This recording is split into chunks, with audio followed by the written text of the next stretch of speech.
CTOC Sang Luis Xuân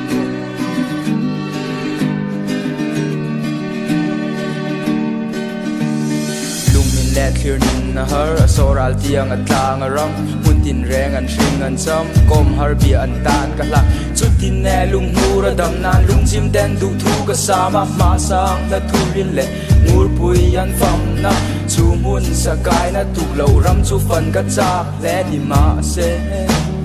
Mual min liam san tos To na se Lung ru ka ya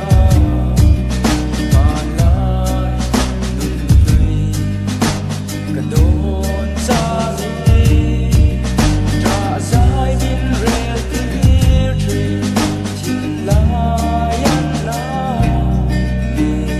Trăng thar nun rong lung ngol suat tu sang vang kan no var ha cha tuk lau ram lung du an mang ha tu na sa tin ho na buan el kon tu an sang ta mun le kum ta bin hen sawa kum pui mi ril te le sai kung lui ten trin sau ta nung lai dam dan nang e ro mo sing pun chu kong en pol nau tak nung ting rangin tham ran lau la chung pol kung thiang a sam rangin riang nung hor min le fau la tra dom sai san lau na môi dong mai na po tuan in jing reng langin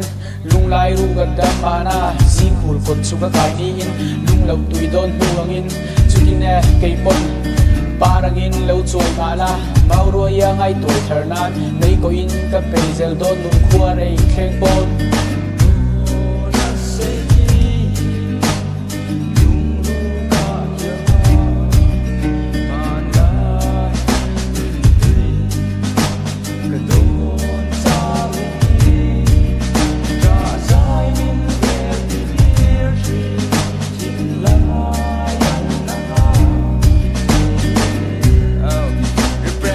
Crows family.